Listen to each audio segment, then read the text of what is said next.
ஆஃபீஸில் என்னை யாரும் புரிஞ்சிக்கவே இல்லை.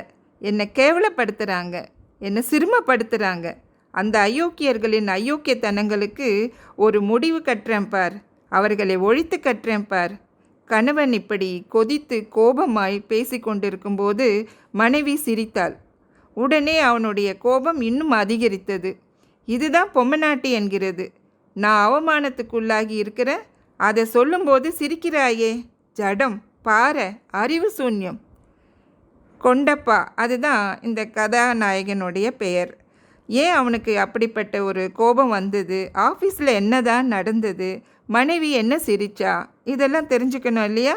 வாங்க கதை கேட்கலாம். வணக்கம், உங்கள் சிநேகிதி மாலதி மகாதேவன். இந்த கதை 1990 திரு பிரபஞ்சன் அவர்கள் எழுதின ஒரு சிறுகதை. கதையோட தலைப்பு சிறுமை கண்டு. சரி, வாங்க இப்போ கதை கேட்கலாம். கொண்டப்பா ஒரு அலுவலகத்தில் எழுத்தராக வேலை செஞ்சிட்டு இருந்தான். எல்லாரும் அவனை பசுன்னு சொல்வாங்க.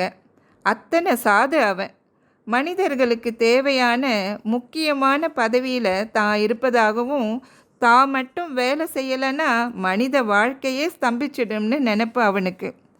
அவன் அலுவலகத்தில் வேலை செய்யும் 66 பேரில் ஒரு 40 பேராவது லஞ்சம் வாங்குவாங்க அல்லது லஞ்சத்தில் பங்கு பெறுவாங்க.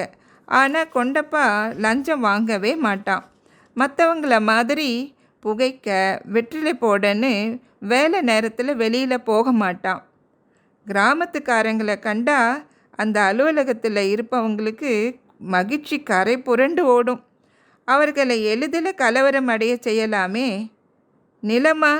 அப்படியென்றால் உன் பரம்பரைக்கு நிலம் கிடையாதே, அப்படி தானே ரெக்கார்டு சொல்லுது அப்படின்னு அது அதிகாரிகள் சொன்னால் போதும், அந்த கிராமத்துக்காரன் கிளி அடித்து போவான்.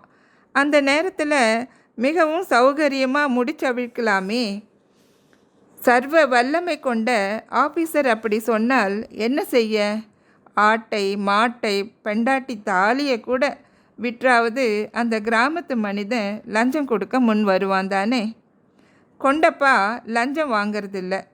நான் சம்பளம் வாங்குகிறேன் என்பான் கொண்டப்பா. ராஜராஜன் காலத்து நில அளவை பதிவானாலும், ஓமந்தூரார் மற்றும் காமராசர் காலத்து பதிவு வேண்டுமானாலும் கூப்பிடு கொண்டப்பாவை என்பது அதிகாரிகளின் வழக்கமாக இருந்தது. சில மணி துளிகளில் அவன் அதை கண்டுபிடித்து தந்துவிடுவான். கொண்டப்பா இல்லை என்றால் சில பதிவேடுகளை கண்டுபிடிக்க கூட முடியாமல் போய்விடும் என்பதை சகாக்கள் அறிந்தே இருந்தனர். ஆகவே அவன் அந்த அலுவலகத்தின் அச்சாகவும் இருதயமாகவும் ஏங்கினான். விதி ஒரு அரசியல்வாதி உருவில் வந்தது. ஒரு நாள் கடாமீசை வைத்திருந்த ஒருவன் அந்த அலுவலகத்துக்கு வந்தான். தன் பெயர் ராஜராஜ சோழன் என்று சொல்லிக்கொண்டான். வெள்ளை சட்டையும் வெள்ளை வேட்டியும் அணிந்திருந்தான். அதிகாரி அவன் கால்களை கூட முத்தமிட தயாரானார்.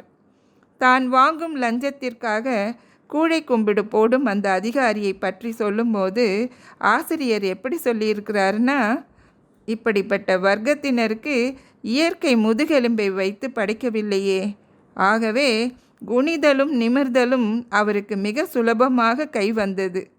ரொம்ப சரியாக சொல்லியிருக்காரு இல்லைங்களா? அரசியல்வாதிகளிடம் மிகுந்த விசுவாசமாக இருக்கும் அவர் ஏழை ஜனங்களிடம் மிகுந்த கடுமையாக நடந்து கொள்வார். வேறு யாருக்கோ சொந்தமான நிலத்தை தன் பெயருக்கு மாற்றி எழுதி தரணும்னு கருத்து தெரிவித்தான் அந்த ராஜராஜ சோழன். உத்தரவு என்றார் அந்த அதிகாரி. கொண்டப்பாவை அழைத்து மேற்படி காரியத்தை செய்ய சொன்னார் அதிகாரி. என்னது, இன்னொருத்தவர் மேலே இருக்கிற பட்டாவை மற்றவர் மேலே மாற்றி எழுதுவதா? அது சாத்தியப்படாது என்றான் கொண்டப்பா. இது என் உத்தரவு என்றார் அதிகாரி. கீழ்ப்படிய முடியாது என்று மறுத்தான் கொண்டப்பா.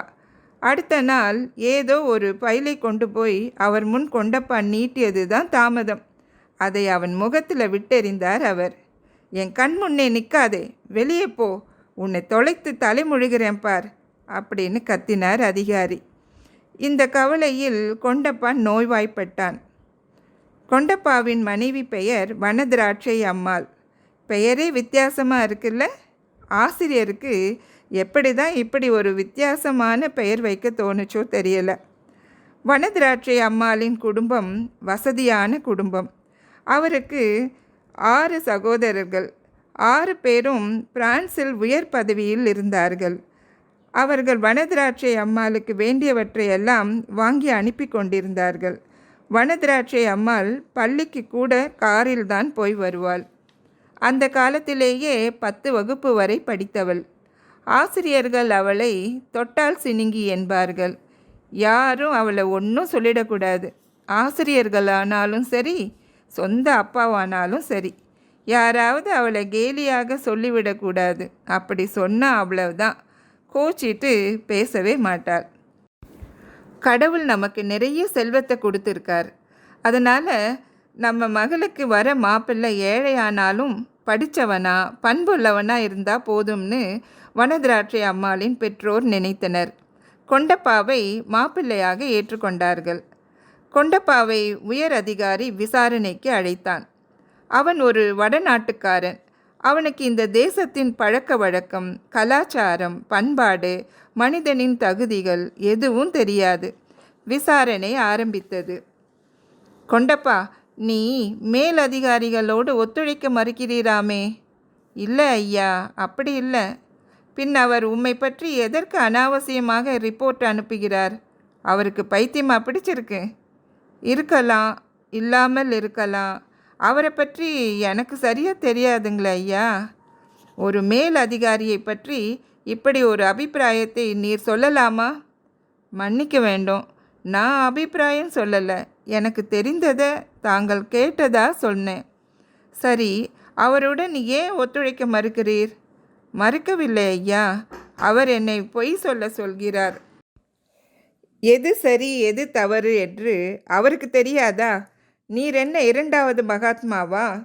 தவறுன்னு தெரிஞ்ச அப்புறம் அதை எப்படிங்க ஐயா செய்யறது? இந்த அதிகாரி கொண்டப்பாவை அதி ஆச்சரியம் தோன்ற பார்த்தான். சரி சரி, ஒழுங்காக வேலை செய்ய முயற்சி செய், இல்லைன்னா நான் உன் மேலே நடவடிக்கை எடுக்க வேண்டி வரும்னு கொண்டப்பாவை எச்சரித்தான் அதிகாரி. கொண்டப்பா மிகுந்த தளர்ச்சியோடு வீடு திரும்பினான். கால் செருப்பு கூட அவனுக்கு கனமாக இருந்தது. வீடு சேர்ந்த கணவனை பார்த்தவுடன் அவன் தளர்ச்சியை புரிந்து கொண்டாள் வனதிராட்சை. காப்பி கொண்டு வரட்டுமா என்றவள் கொண்டு வந்து கொடுத்தாள். வேணா, காப்பியை எடுத்துட்டு போ என்றான் எரிச்சலுடன். ஏன்? உன் மூஞ்சி. அவள் திகைத்தாள். என்ன சொல்கிறீர்கள்? உன் மூஞ்சி என்று சொன்னேன். வனதிராட்சையின் மனசு புண்பட்டது. அவன் தன் அறைக்குள் சென்று வேதகாமத்தை எடுத்து வைத்து கொண்டு வாசிக்க தொடங்கினாள். ஏய் என்று அவன் கத்தினான். என்ன? விஸ்கி இருந்தா கொண்டு வா. கொண்டு வந்து கொடுத்தாள் அவள். பிறகு கேட்டாள், ஏன், என்ன விஷயம்? உன் மரமண்டைக்கு அதெல்லாம் ஏறாது. பரவாயில்ல, சொல்லுங்க. ஆஃபீஸில் என்னை யாரும் புரிஞ்சுக்கல. என்னை கேவலப்படுத்துகிறாங்க, என்னை சிறுமப்படுத்துகிறாங்க. அந்த அயோக்கியர்களின் அயோக்கியத்தனங்களுக்கு ஒரு முடிவு கட்டுகிறேன் பார், அவர்களை ஒழித்து கட்டுகிறேன். அவள் சிரித்தாள். அவனுக்கு பற்றி கொண்டு வந்தது. இதுதான் பொம்மநாட்டி என்கிறது. நான் அவமானத்துக்கு உள்ளாகி இருக்கிறேன்னு சொல்கிறேன், நீ சிரிச்சிட்டு இருக்க. ஜடம், பாறை, அறிவு சூன்யம். அவள் மேலும் சிரித்தாள். பொட்ட நாயே, உன்னை கொன்று போடுவேன். எதற்கு? எதற்கா? புருஷன் என்கிற மரியாதை இல்லையே? மனைவி என்கிற மரியாதை உங்களிடமும் இல்லையே? அவனால் பேச முடியவில்லை. நான் சிறுமப்படுத்தப்பட்டிருக்கிறேன், அதற்காக நான் சிறுமப்பட வேணுமா? உங்கள் மேல் அதிகாரிகள் உங்களை சிறுமைப்படுத்தினால் அவர்களை எதிர்த்து போராடுங்க. என்ன நீங்கள் எதற்காக சிறுமைப்படுத்த வேண்டும்?